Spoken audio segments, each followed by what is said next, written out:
This is most outstanding Ayurveda healthcare services of the year 2026.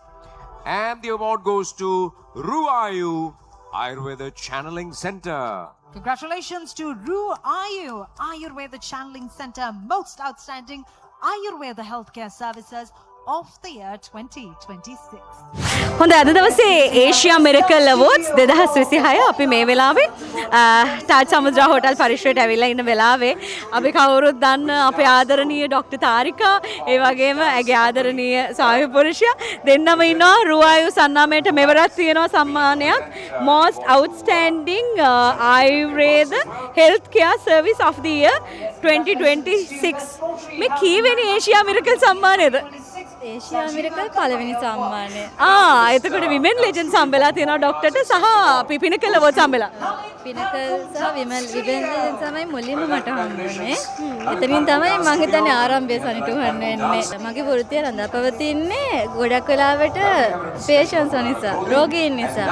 ඉතින් රෝගීන් අපිට අඩුවක් නැහැනේ. හැබැයි අපේ පරමාර්ථය තමයි රෝගීන් සුවපත් කිරීම සහ ආයුර්වේදය කියන මම හැම වෙලෙම කියන ගෝල්ඩන් ට්‍රීට්මන්ට් ප්‍රොසීජර් එකක් තියෙන වෛද්‍ය ක්‍රමයක් තමයි ආයුර්වේදය කියන්නේ. ආයුර්වේදය හරි විදිහට ලෝකයට ගෙනහිල්ලා හරි විදිහට අපිට පුළුවන් උපරිමයෙන් රෝගීන්ව සුව කරලා විශේෂයෙන්ම ඍජුව වෛද්‍යවරයෙකු හම්බ වෙන්න බැරි විශේෂයෙන්ම ලිංගික රෝග සහ දරුපල සම්බන්ධයෙන් මම නිතර කතා කරන කාරණා. ඉතින් ඒ හැමදේම සම්බන්ධයෙන් පෞද්ගලිකත්වය ආරක්ෂා වෙන අයුරින් අපිට පුළුවන් උපරිම සේවාව ලබා දෙන හින්දා වෙන්න ඇති මේ තරම් මට වුණ ආදරය කරන්නේ. ඒ ආදරේ හින්දම වෙන්න ඇති මේ වගේ සම්මානයට පාත්‍ර වෙන්න අවස්ථාව උදා වෙන්නේ. වයිෆ් දිනෙන් දින මේ වගේ දුර ගමනක් යනකොට ස්වාමි පුරුෂයා විදියට ඇයත් එක්ක ළඟින්ම ඉන්න කෙනා විදියට කොහොමද ඔබතුමාට ඒක දැනෙන්නේ? ඇත්තටම ගොඩක් සතුටුයි මේ වෙලාවේ පළවෙනි ඒෂියා මිරකල් පළවෙනි සම්මානය. ඒ වගේම මතක් කරන්න ඕනේ අපේ මේ ටීම් එකත් මතක් කරමු මේ වෙලාවේ ඒගොල්ලන්ගේ සපෝට් එකක් තියෙනවා අපේ මේ තරුණ කියන්නේ අලුත්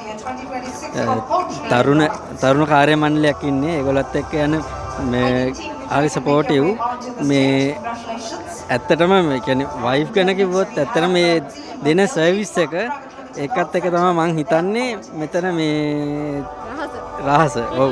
අපි මේ ලෝකෙට එවලා තියෙන අපේ දෛවය විසින් මේ ලෝකයේ දිනලා මැරෙන්න. අපි ඕනෙ විදිහකට ඉපදෙන්න පුළුවන්. හැබැයි අපි අනිවාර්යෙන් මැරෙන්න ඕනේ ජයග්‍රාහකයෝ විදිහට. තමන්ගේ ඇතුලේ තියෙන අනිවාර්යයෙන්ම තමන්ගේ ඇතුලේ ඉන්න ඇත්ත ස්කිල් එක අවදි කරගන්න ඕනේ. අන්න එදාට මම කියන්නේ කොලයක් කරලා ලියන්න තමන් ආස ඔක්කොම දේවල්. ඒ වයින් තමන් නොකරපු දේවල් ඇතුලේ තමන් ඉන්නවා වෙන්න පුළුවන්. අන්න එදාට ඒ ස්කිල් එක ඩෙවලොප් කරලා තමන්ට හිතන්නවත් බැරි තැනකට යන්න පුළුවන් වෙයි. රුවායු ආරෝග්‍ය චැලෙන්ජ් සෙන්ටර් හැලියගොඩ මගේ පෞද්ගලික සායනය. ඒ වගේම තමයි මහරගම පිහිටි නාවින මෙඩිකෙයාර් රෝහලේ මම චැලෙන්ජ් කරනවා ඒකේ ආයුර්වේද සෙක්ෂන් එකේ. ඒ සෙනසුරාදාට වගේම ඊටු දවස් 5ෙම මගේ චැලෙන්ජ් එකේදී හම්බ වෙන්න පුළුවන්. මාව හොයාගන්නේ මගේ රෝහල මාව හොයාගන්නෙත් මේ ඔන්ලයින් හරහා.